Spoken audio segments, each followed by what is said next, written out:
Aliens from the Zarkal Dominion watched the human fleet with amused indifference. Their empire had subjugated dozens of species across the galaxy, each falling without resistance. When they first encountered humanity, they expected an easy conquest. Primitive ships. Weak bodies. Limited firepower. It would be over in days. A Zarkal commander named Velet took charge of the invasion fleet. He barely even prepared.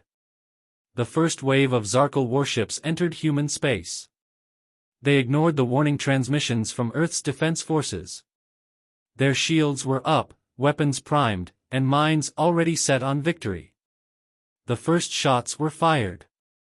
Energy beams lanced through the void, targeting the human fleet. But something unexpected happened. The human ships didn't crumble. They didn't scatter. They maneuvered with surprising agility, dodging fire with precision. Then they returned fire. Kinetic rounds shot from railguns impacted the Zarkal shields with shocking force. Velet scoffed. Kinetic weapons were outdated. Primitive. He expected them to be useless against Zarkal shielding. He was wrong. The first barrage overloaded several ships' defenses, sending some careening out of formation. The Zarkal fleet adjusted, focusing fire on the nearest human vessels. Some were destroyed, but more took their place. The battle became chaotic. Velet ordered a full retreat. The idea that humans had forced a Zarkal retreat was absurd. But the damage was undeniable. On Earth, celebrations erupted. Humanity had survived the first contact. The victory was small, but it proved something critical. The Zarkal were not invincible. Leaders from every human nation gathered to discuss the next steps. They knew another attack was inevitable. This time, the Zarkal wouldn't underestimate them. Back in Zarkal space, Velet stood before the Dominion Council. He explained what had happened. The humans had adapted quickly. Their weapons, though crude, had been devastating. He requested more forces. The Council approved. They authorized the deployment of the Annihilation Fleet, a force used only when absolute destruction was required. Velet took personal command, determined to wipe humanity from existence. Meanwhile, humanity prepared. Scientists and engineers analyzed battle data. They had learned that Zarkal shielding was vulnerable to high-velocity impacts. Railguns and mass drivers were upgraded. New strategies were developed. A defense network was established across the solar system. Humanity wasn't just waiting. They were planning. The Annihilation Fleet arrived. Thousands of Zarkal warships emerged from hyperspace. The sheer size of the fleet was overwhelming. Earth's forces were outnumbered. The battle began immediately. This time, the Zarkal did not hold back. Waves of energy blasts rained down on human defenses. Cities were targeted. Orbital stations were destroyed. But humanity did not break. Space stations disguised as civilian structures revealed hidden weapons. Asteroids were launched as kinetic projectiles. AI-controlled drones swarmed enemy ships, crashing into weak points. The Zarkal found themselves facing not just an army but a species that refused to accept defeat. The battle raged for days. The Zarkal forces suffered heavy losses. Velet grew frustrated. Every time he adjusted his strategy, the humans adapted. It was unlike anything he had encountered before. Their resilience was terrifying. He realized too late that this was not a simple war. This was a fight for survival. And humans fought hardest when their existence was threatened. Then, humanity's trump card was revealed. A fleet of stealth ships, hidden behind the moon, launched a surprise counterattack. They targeted the Zarkal command ships. Velet watched in horror as his fleet's coordination crumbled. Ships collided. Panic spread. The humans had outplayed them. Velet knew he had lost. He ordered a full retreat. But only a fraction of his fleet escaped. The rest were destroyed or captured. Humanity had done the impossible. They had broken the Zarkal Dominion's will. Back on Earth, celebrations erupted once again. But humanity knew this was just the beginning. The galaxy had seen their strength. Other empires would take notice. Some would seek alliances.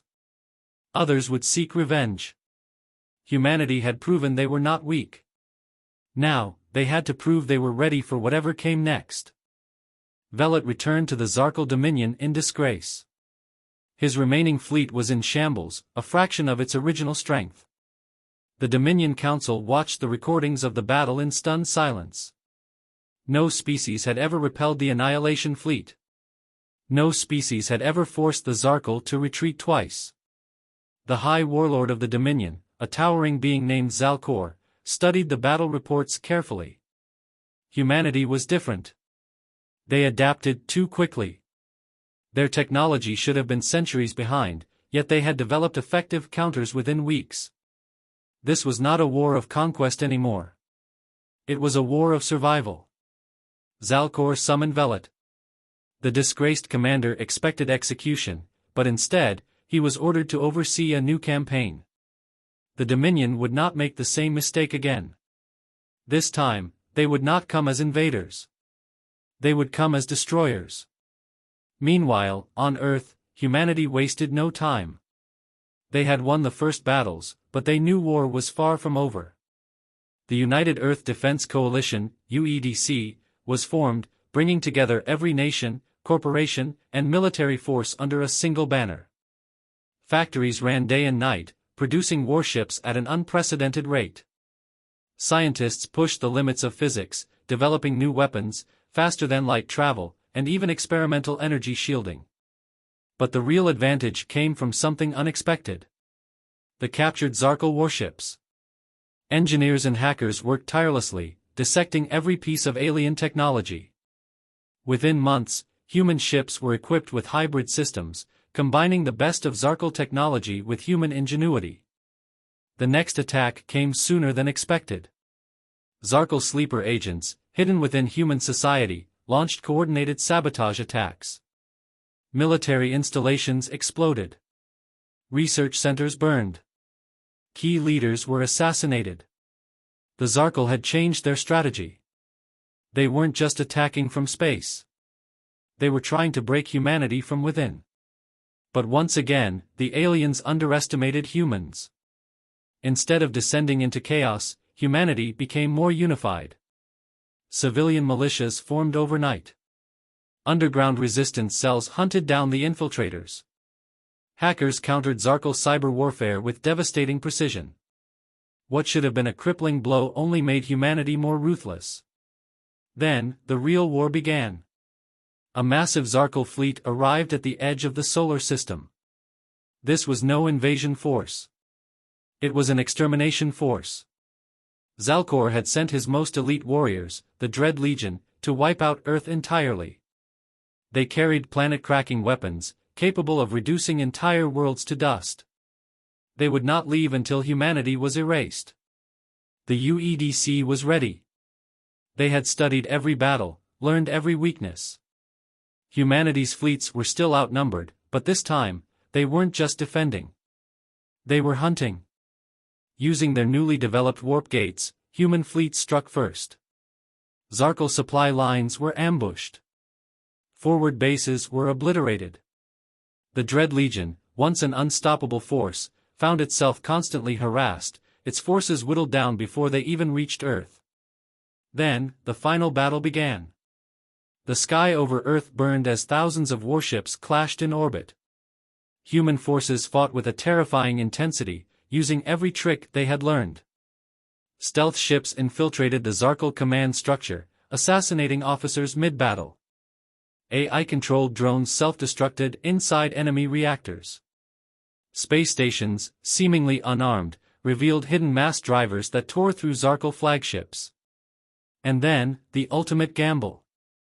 Humanity had developed something new. Something the Zarkal did not expect. A prototype energy weapon, powered by a repurposed Zarkal reactor, was fired from Earth's surface. A single beam of concentrated energy lanced through space, piercing the Zarkal command ship in an instant. Zalcor, the High Warlord himself, was aboard. His death shattered the Zarkal forces. Without leadership, they fell into disarray. Humanity pushed forward. What was once a desperate defense became a counteroffensive. The Zarkal Dominion, for the first time in its history, was losing a war. Humanity had not just survived. They had turned the tide. The galaxy was watching. And now, the real battle was about to begin. News of the High Warlord's death spread across the galaxy like wildfire. The Zarkal Dominion, once the most feared empire in known space, was in chaos. Their fleets were retreating. Their leaders were panicking. Their enemies, long oppressed, saw an opportunity to strike back. Rebellion flared on dozens of occupied worlds. For the first time in thousands of years, the Zarkal were on the defensive. But humanity was not celebrating. They knew this war was far from over. On Earth, the United Earth Defense Coalition convened an emergency meeting. The war had changed. What had started as a desperate defense had become something much bigger. Humanity now had a choice. They could sit back, fortify their borders, and hope the Zarkal left them alone. Or they could strike back, ensuring the Dominion never threatened them again. The decision was made in minutes. Humanity would not wait for another invasion. They would bring the war to the Zarkal homeworlds. A fleet was assembled. Not just warships but carriers, troop transports, supply vessels. This was not a hit-and-run strike. This was a full-scale invasion. Humanity had no illusions about what they were doing. The Zarkal had ruled for millennia, crushing every species that dared oppose them. No one had ever taken the fight to their territory. Humanity would be the first. The fleet departed. As they traveled through the void, humanity's allies, former Zarkal slaves, rebel factions, and even rival alien species, rallied to their cause. They had seen what humans were capable of. They had seen the Zarkal retreat. And for the first time, they had hope. The first human assaults hit Zarkal-controlled worlds with brutal efficiency. Orbital bombardments wiped out strategic targets. Shock troops, clad in advanced power armor, dropped onto occupied planets, liberating them in days. Resistance was fierce, but the Zarkal were not prepared for enemies who fought without fear. Then, humanity struck at the heart of the Dominion. The Zarkal home system was the most heavily fortified region in the galaxy. Its defenses had never been breached. Fleets the size of entire civilizations guarded its borders. Planet-sized fortresses stood ready to annihilate anything that approached. No one had ever dared attack it. But humanity was not like other species. Instead of a direct assault, they launched a different kind of attack. Hackers infiltrated the Zarkal networks, shutting down planetary defenses. Stealth teams infiltrated key installations, sabotaging shield generators. False transmissions spread confusion through enemy ranks. And then, at the perfect moment, the human fleet struck. The battle was unlike anything the galaxy had ever seen.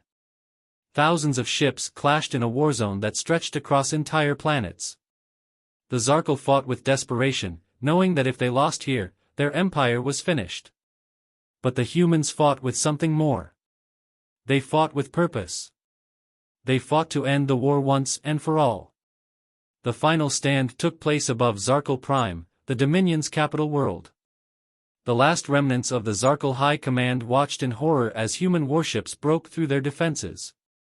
Drop pods rained from the sky as elite soldiers stormed their citadel. In the end, there was no surrender. There was no negotiation. The Zarkal had never shown mercy, and humanity gave them none in return. When the dust settled, the once mighty Dominion was gone. The Zarkal were broken, their fleet scattered, their homeworld in ruins. Humanity had done the impossible. But even as they stood victorious, they knew the war had changed them. They were no longer just defenders of Earth. They were now a force the galaxy could not ignore. The question was no longer whether humanity would survive. The question was what they would do next. With the fall of the Zarkal Dominion, the galaxy was left in stunned silence. Billions of beings across countless worlds had lived under Zarkal rule for generations. Now, their conquerors were gone, and in their place stood humanity, the species that had shattered an empire. The first challenge came almost immediately. Without the Dominion's control, chaos erupted.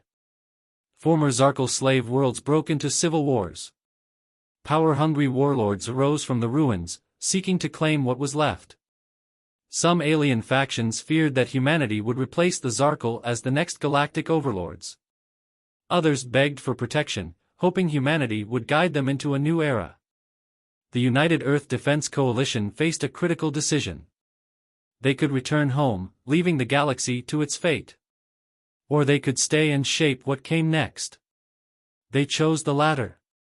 Earth's leaders understood that if they left now, the galaxy would spiral into endless war, and another empire, perhaps even worse than the Zarkal, would rise to take their place. Humanity had started this fight not just to survive but to ensure they would never be threatened again. That meant securing peace on their terms. Fleet Admiral Marcus Steele, the hero of the war, was chosen to lead the new Galactic Stabilization Force.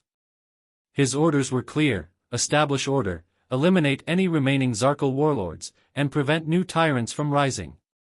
But the task was not easy. Many alien species, still haunted by centuries of Zarkal rule, viewed humanity with suspicion. Was this truly liberation, or just a new kind of conquest? Steele knew actions spoke louder than words. On one world, former Zarkal generals had taken control, enslaving the local population in an attempt to rebuild their power. The human fleet arrived, and within hours, the warlords were eliminated. But instead of ruling the planet themselves, humans handed control back to its people. Supplies were given. Troops remained only to maintain peace. Word spread. On another world, a desperate rebellion was losing against Zarkal loyalists. Human soldiers fought alongside the rebels, ensuring their victory. But when the fighting was over, humanity did not claim the planet as their own. They simply left after ensuring stability. Again and again, humanity intervened, not as conquerors, but as protectors. The galaxy watched in disbelief. No empire had ever behaved this way. No species had ever wielded such power and yet refused to claim dominion. But not everyone believed humanity's intentions were pure. A powerful coalition of alien races, fearing that humans were simply replacing the Zarkal, formed a resistance. They called themselves the True Guardians, vowing to stop what they saw as humanity's inevitable rise to tyranny. At the same time, scattered Zarkal remnants were gathering in secret. Defeated but not destroyed, they sought revenge. Their spies infiltrated human operations. Their assassins targeted key leaders. Their scientists worked in the shadows, developing terrifying new weapons. The Dominion might have fallen, but the war was not over. Then, the unthinkable happened. A human colony world was attacked. Not by rebels. Not by warlords. But by something else. Something unknown. When a rescue fleet arrived, they found nothing but ruins. Millions of people were simply gone. Not killed. Not enslaved. Just, missing. A single message was left behind. We watched as you fought. We watched as you won. Now, we will see if you are worthy to survive. Humanity had spent years proving themselves against the Zarkal. But now, they realized the Dominion had not been the greatest threat in the galaxy. Something else was watching. And it had just made its move. The disappearance of the human colony sent shockwaves across the galaxy. Panic spread among the remaining human settlements, and the rest of the galaxy watched as humanity, once again, found itself thrust into uncertainty. The message left behind, cryptic and chilling, had only one implication: there were other powers in the universe far older, far more dangerous than even the Zarkal. Admiral Steele and the United Earth Defense Coalition immediately convened a council to address the new threat. While the galaxy was still recovering from the Zarkal's fall, this mysterious force had struck when humanity was at its most vulnerable. The question was not how to fight them but who or what they were, and what their intentions were. Humanity's first step was to investigate. Search teams were dispatched to every system within range, combing through debris, attempting to find any clue as to what had happened to the missing colony. But there was nothing. No bodies. No evidence of a battle. It was as if the entire population had been erased from existence. No warships had arrived. No fleets had engaged the colony. They had simply vanished. In the deepest reaches of space, beyond known territories, the human fleet detected faint, anomalous signals. They were weak, barely noticeable, but they seemed to be coming from a place that no human ship had ever traveled. A previously unexplored sector known as the Void. The signals were unmistakable, techno-organic in nature, not unlike the Zarkal, yet unlike anything humanity had encountered. Steele knew they had no choice. The Void was a place of myth, long thought to be an area of space where reality itself warped. Dangerous, uncharted, and filled with threats that made the Zarkal appear benign in comparison. But humanity had always been bold, always been willing to face the unknown. This time, they had no other choice. A fleet was assembled, this time with a focus on exploration and reconnaissance. They equipped their ships with experimental stealth tech, adaptive shields, and quantum probes, all designed to traverse hostile, uncharted regions of space. The mission was clear: find out who or what had attacked the colony, and if possible, neutralize the threat. As the fleet approached the Void, strange things began to happen. Space itself seemed to shift around them. Distorted waves of energy crackled across the ships. Communications broke down. Time itself seemed to bend, pulling them further into unknown space. Officers on board reported flashes of visions, strange hallucinations of alien beings, and endless worlds of darkness. Then, they found it. At the heart of the Void, hidden from all previous scans, was a massive, organic construct, something alive, but not quite alive. A colossal sphere of blackened, twisting matter, seemingly grown rather than built. It was surrounded by a network of pulsating tendrils, which seemed to reach out into the very fabric of space itself.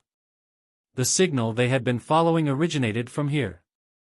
The fleet sent out probes, carefully studying the entity from a distance. The data they collected was horrifying. The sphere wasn't just a structure, it was a living organism, an entity far beyond anything the galaxy had ever seen. Its mind, if it had one, was incomprehensible. It was ancient, predating even the Zarkal, and it seemed to have the ability to consume entire civilizations without leaving a trace. As the human fleet drew closer, a message was transmitted to Steele's flagship. It wasn't a transmission in any known language, but it was unmistakably a warning. The message simply read: ****, we have watched you. You are weak, ****. Suddenly, the ships were surrounded by an impenetrable field of energy. Any attempts to communicate, to scan, or even to break through the field were futile. It was as if the very fabric of reality around them was being manipulated, twisted into something unrecognizable. In that moment, the true horror of what they were facing became clear. This was not an empire. This was not a warlord or a conqueror. This was something far older, something beyond the comprehension of any species. It was an entity of pure destruction, and its purpose was not conquest, but annihilation. The fleet fought back, launching every weapon they had, but it was clear that their weapons had no effect. The sphere responded, sending out waves of energy that tore through the human ships with brutal efficiency. The crew aboard Steele's flagship felt the full force of the entity's power as their ship was pulled toward the center of the sphere. Just as all seemed lost, something unexpected happened. A mysterious voice echoed through the ships, not in words, but in pure thought. It was an alien presence, a being of unimaginable power, yet it spoke directly to Steele's mind. You have defied the Zarkal. You have defied the Dominion. But now, you face us. You face the end of all things. Your species will be tested. And in your failure, you will be erased. But Steele did not falter. He responded with a resolve that came from humanity's greatest strength, the will to survive. We won't stop. We won't give in. We are humanity, and we will fight." The entity laughed, a sound like the collapse of 1,000 stars. But it was not the end. It was only the beginning of a far greater battle, one that would test humanity's very existence. The battle inside the void raged on as humanity's fleet struggled against the overwhelming power of the ancient entity. Their weapons, once effective against the Zarkal, now seemed like toys in the face of this unimaginable force. The human ships were battered, their shields flickering and failing under the onslaught. But the fleet refused to retreat. Steel, at the helm of the flagship, issued commands with calm precision, organizing every remaining ship into defensive formations, coordinating hit-and-run tactics, anything to keep their enemy off balance. Then, the impossible happened. Amid the chaos, a single human ship, an experimental stealth vessel, managed to slip past the entity's defenses.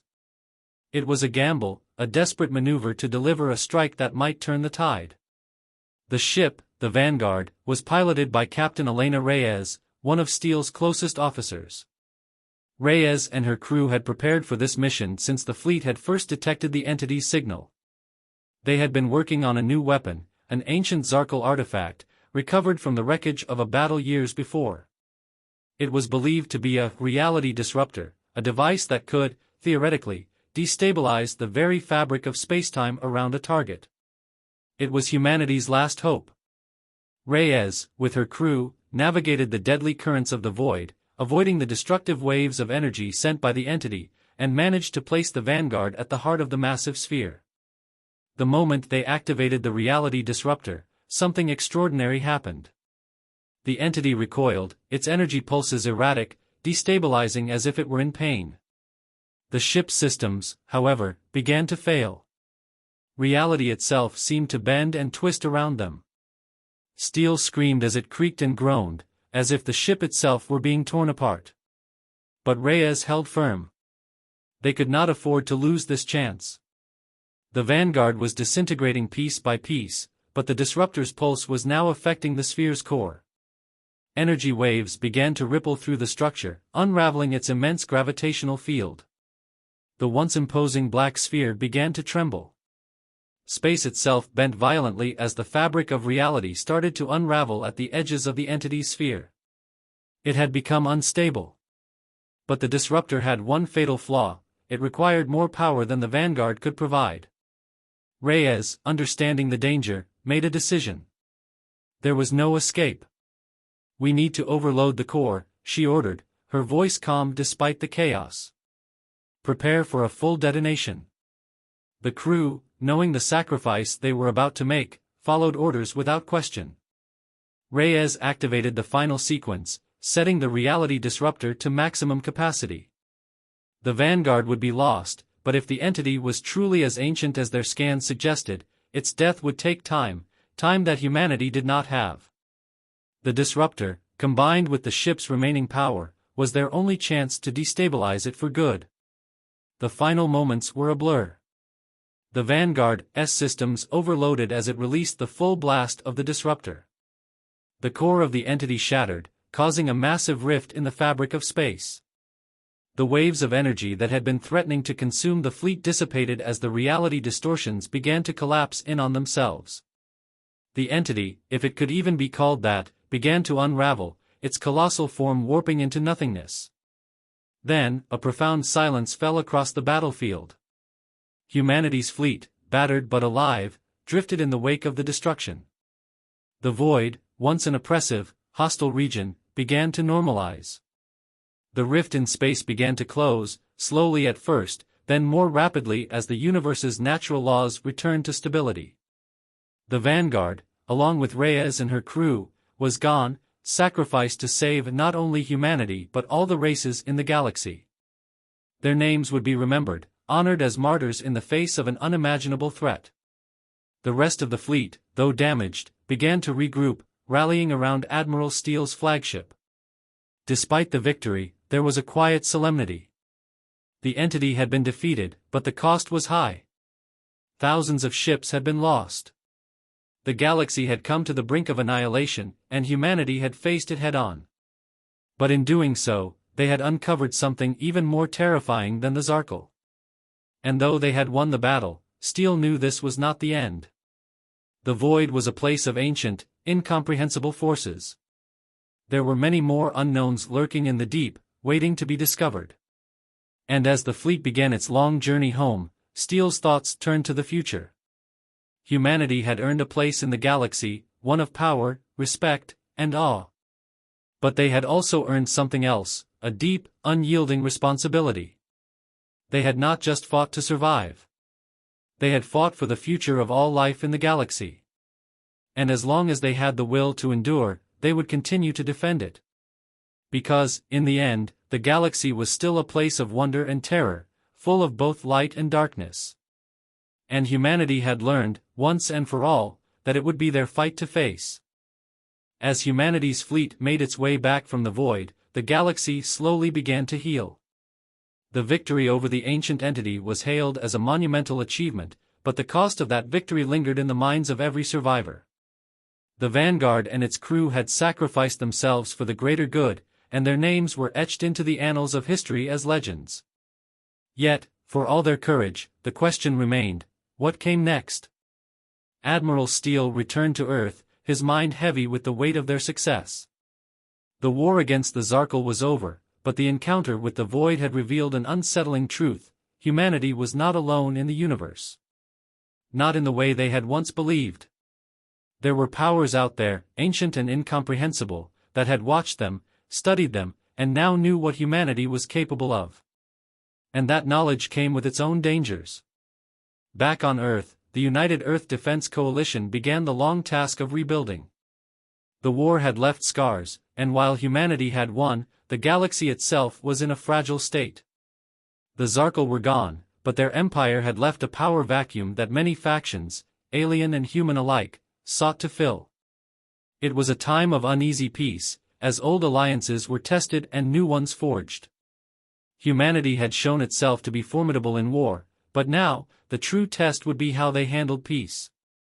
Could they maintain their position in the galaxy without falling into the same patterns of conquest and destruction that had defined the Zarkal?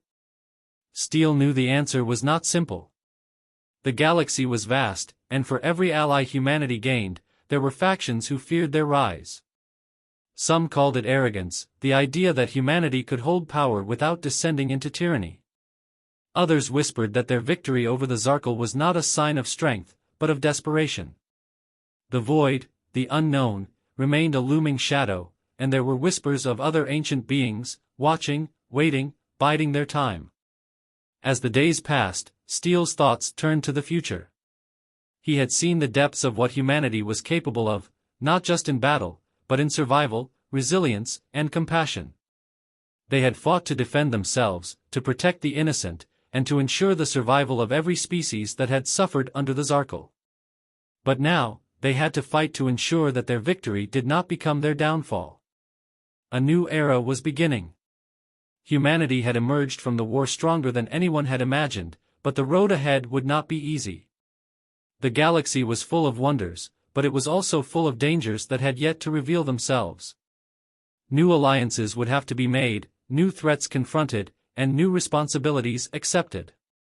And through it all, humanity would need to find its place in a galaxy that would never again be the same.